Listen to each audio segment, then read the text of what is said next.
Gordon.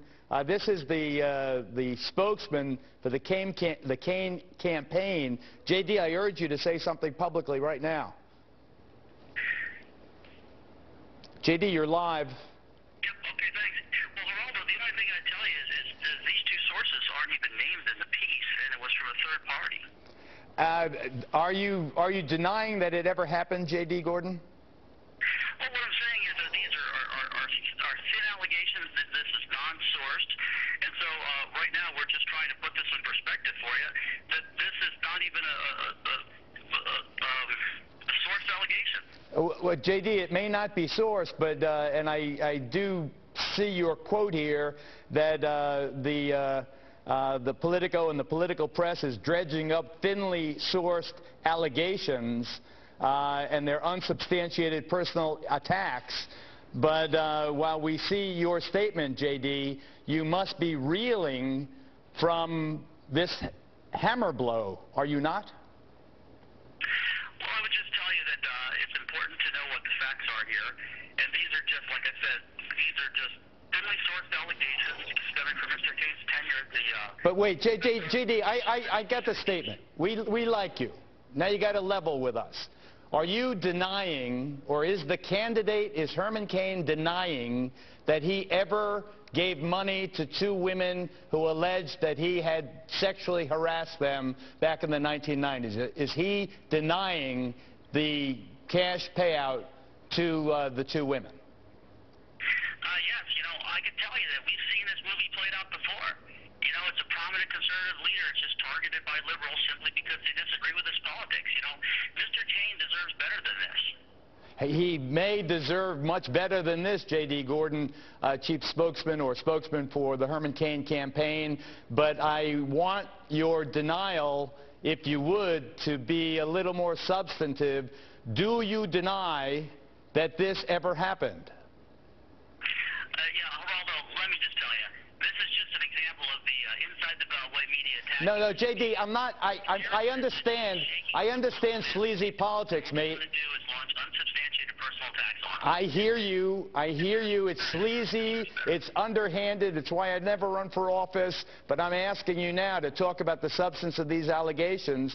Did it happen? Is it being misconstrued? Was there indeed here? Yes or no?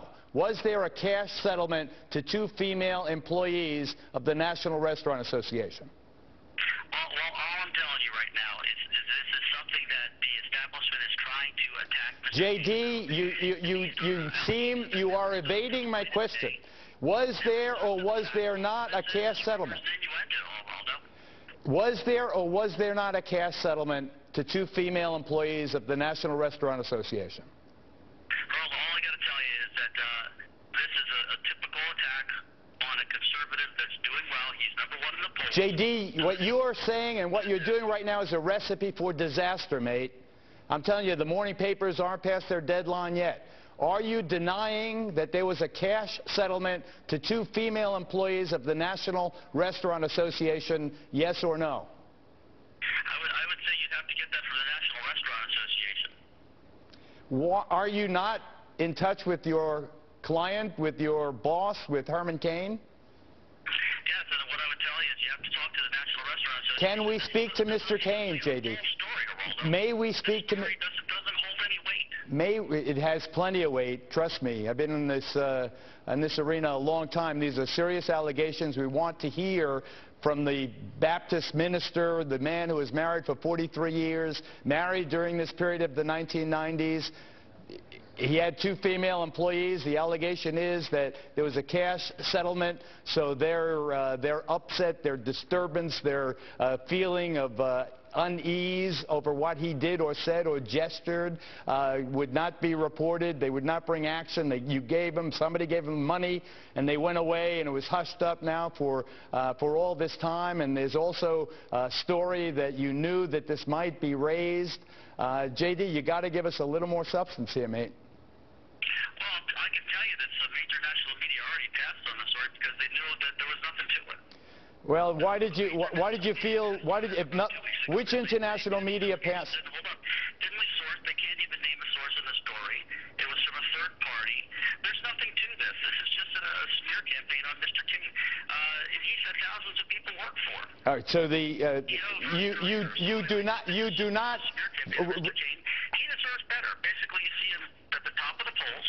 So this is just an attempt by people to drag him down. That's what it is, and it's unfair. It's unfair to Mr. Cain, and it's unfair to all Americans. Can you put him on the phone? Not at this time, but I know he will be speaking publicly about this very soon. All right, J.D. Thanks for calling. Appreciate it. Comment, Mark Furman? Well, I mean, you ask a straight-up question, and I think that there can be a complicated answer, but I think it'd be pretty easy to answer if it happened or it didn't. Lisa Wheel, former federal prosecutor. I'm sorry. Shouldn't there be an affirmation or a denial? I mean, sometimes Geraldo, you asked the And question. Arthur Aidala, Lisa first, then Arthur. Sorry. I mean, you asked the question 3 or 4 times, just like in good cross-examination of a witness. You say it over and over and again, and the witness should say yes or no, and you didn't get that. Geraldo, excuse me, very recently I've been involved in very similar type of situation on both sides. One time on the woman's side and one time on the guy's side. The agreements that we have, we sign, and Ann Coulter was right on, where even if they're categorically untrue, the allegations, people hand over money, and the agreements are this But thick that's not what that you Geraldo can't asked. test because he's not allowed to That's say not what anything. Geraldo Arthur, asked. you got to say yes or no. Yes. You got to say yes or no. But You don't say yes or no, you look like you're evading the Right. question. I got to take a commercial break. Oh. I'll be right back with Jose Baez after this.